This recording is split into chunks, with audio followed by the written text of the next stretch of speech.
Welcome back everybody to your favourite pallet woodworking channel. No, not Jesper Makes. No, not Dana Maid. No, not Morley Kurt. Okay, anyway, let's move on. So this is the final, second video of this pallet table, which has turned out to be more of a mission than I could have ever expected. But that being said, I am super happy with how this table has turned out. I've not got around to attaching the legs to it yet. The legs are just going to be a standard kind of steel leg that I'm going to put on there after. There have been a lot of lessons learned throughout this project. Nothing's really gone wrong that I can think of, but just more time needed to get the project done than I would have liked. A lot more work involved.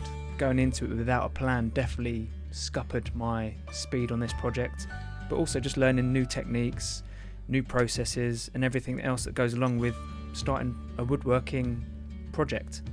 So in this part of the video I basically do a lot of sanding. Here you can see me, I'm prepping the trim. This is the first time I've put trim on one of my tables, obviously only my second table, so the first table I made didn't have any trim on it. For this one, because the blocks are attached to some plywood, I thought it would be a good idea to put some trim on there. Issues that I had with the trim was cutting the 45-degree angles to get it nice and flush when they were attaching on. I actually ended up cutting one of the pieces into two so I could attach it again. It gave it kind of more of like an industrial pallet look, which I actually really liked in the end. I ended up mixing some sawdust and glue. That gave me a weird consistency, so I've watched a few videos where people have used that before and it seems to really blend in with the wood. With mine, I think I used too much PVA glue and that kind of just gave it like an inconsistency, so I did end up using some filler in there as well, which in the end gave me a better result. Once the glue had gone in, again it was back to more sanding just to get rid of all that excess glue. I think I used an 80 grit to start off with, just to really get rid of that glue on there. I did give the edges a little sand as well, not really necessary as I was putting trim on there, but I just wanted to make sure when I adhered those with the glue that it was going to get a good contact on there and stay stuck for a very long time.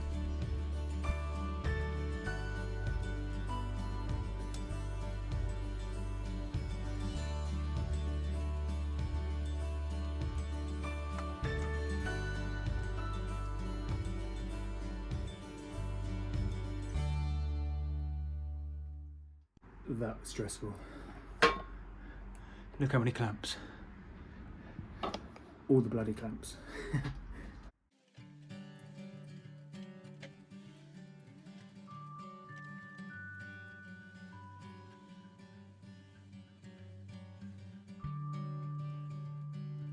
When those two longer sides had dried, I left them for about 24 hours. I ended up putting the two smaller ends on there.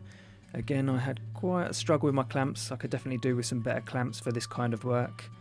The edges themselves were slightly raised, so what I wanted to do was get my router and just trim those down. Yet another lesson that I learnt here is not to use the router bit that I used. I tried to slightly try and creep up on the edge, ended up taking out a bit of a chunk out of the edge on the long side. That was all rectified when I actually decided to change the router bit and use one with the bearing that I could literally just run along the edge.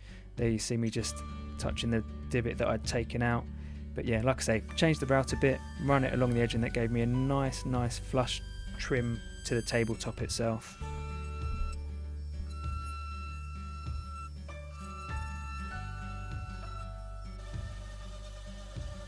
For this stage I went for a 60 grit sandpaper to really just get those edges, the trim there, down to the same level as the table itself. It also took off some of the excess glue that I had stuck around the edges there, which was really helpful.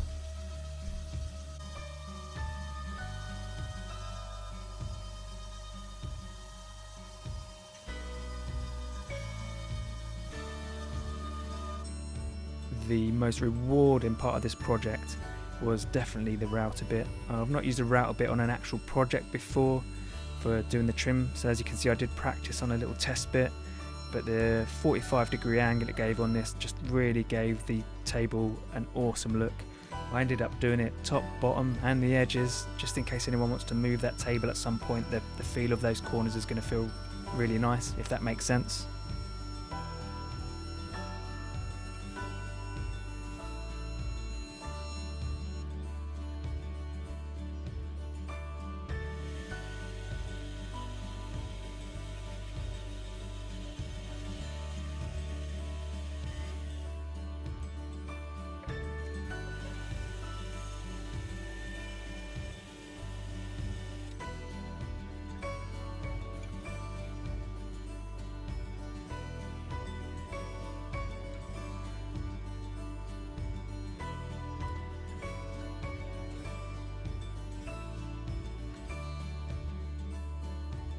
I sanded that with a 120 and a 240 grit sandpaper.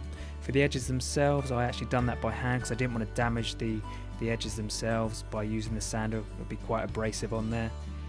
This now is the stage where the table really starts to get its final look. I gave this table 4 coats of Danish oil in total. So each coat of Danish oil, I kind of covered it on there, waited 10 minutes, wiped the excess off, and then just left it for 5 hours to soak into that wood and really get that colour. This is coat 2, I believe.